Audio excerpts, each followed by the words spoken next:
Hi guys, இது part 2. இன்றைக்கி நம்ம என்ன பார்க்க போகிறோம்னா, நம்ம திருக்கடையூர் கோயிலுக்கு தான் வந்திருக்கோம். கோயில் கோபுராவே செம்ம ஹைட்டாக இருக்குது. இந்த கோயில் ஓப்பன் டைமு காலை 6 to 1, ஈவினிங் 4 to 9 தரிசனம் நடக்குது.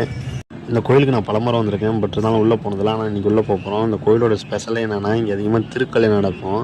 திருக்கல்யாணம்னா தெய்வங்களுக்கு கல்யாணம் பண்ணி வச்சு திருவிழா கொண்டாடுவாங்க. அதான் திருக்கல்யாணம்னு சொல்லுவாங்க.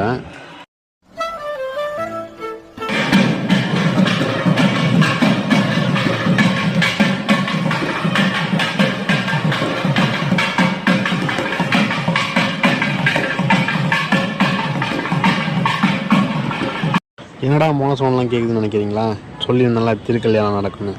ஆனால் இன்றைக்கி திருக்கல்யாணம் நடக்கல, ஆனால் கல்யாணம் நடக்குது இன்றைக்கி. அது மட்டும் இல்லை, 60ஆம் கல்யாணம் நடக்குது. இதெல்லாம் பார்த்தா நமக்கு புண்ணியன்னு சொல்லுவாங்க. நம்ம அண்ணன் தான் நமக்கு கைட் பண்ணிகிட்டு இருந்தார். இவரும் நம்மள மாதிரி ஒரு சக ஓட்டுநர் தான். இந்த கோயிலுக்கு வந்தால் நீங்களும் விசிட் பண்ணி பாருங்கள். இங்கே சிவபெருமான் மட்டும் இல்லை, முருகரும் இருக்காங்க. அதே மாதிரி இன்னும் சில சாமிகளாக இருக்குது. அந்த சாமி பேர் என்னன்னு எனக்கு சரியாக தெரியல. க்ரௌடு கொஞ்சம் அதிகமாக தான் இருந்துச்சு. பட் ஆனால் மற்ற நாளோட இன்னைக்கு கொஞ்சம் கம்மி தான். கோயிலுக்கு வந்து ஒரு பாசிட்டிவ் வைப்ரேஷன் நமக்கு கிடைக்கும். அந்த மாதிரி தான் இப்போ எனக்கும் இருக்குது. நாங்களும் கோயில் ஃபுல்லாகவே சுற்றி பார்த்தோம்.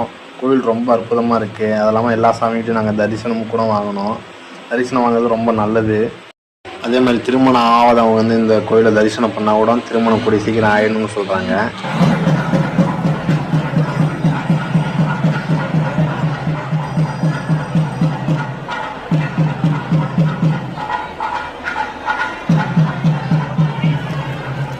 கஸ்டமர் அவங்க அம்மா அப்பாவுக்கு 60ஆம் கல்யாணம் பண்ணுறது தான் வந்தாங்க. கல்யாணம் சிறப்பாக முடிஞ்சிருச்சு. அதனால் நாங்கள் சாப்பிட்டு 3 மணிக்கே வண்டி எடுத்து கிளம்பிட்டோம். கஸ்டமர்லாம் டயர்டில் நல்லா தூங்கிட்டாங்க. அதனால் நான் வண்டி எங்கேயுமே நிப்பாட்டல. நான் ஸ்டாப்பாக சென்னைக்கு போயிட்டேன். ஒரு 7 மணிக்கெலாம் போய் சென்னை ரீச் ஆகிட்டேன். கஸ்டமர் நம்மளை ரொம்ப பாராட்டினாங்க. சேஃபாக அவங்கள வீட்டை விட்டாச்சு. எப்படிப்பா ரொம்ப நான் ஸ்டாப்பாக வண்டி ஓட்டிகிட்டு வந்தேன் அப்படின்னு கூட கேட்டாங்க. படித்தவன் சம்பளத்துக்கு வேலை பார்க்குறான், படிக்காதவன் 10 பேருக்கு வேலை கொடுக்குறான். திறமை தானே முக்கியம். நம்ம குரு திறமையா பஞ்ச் டைலாக் வச்சு நானும் வீட்டுக்கு கிளம்பிட்டேன். ஓகே, டாட்டா பாய்.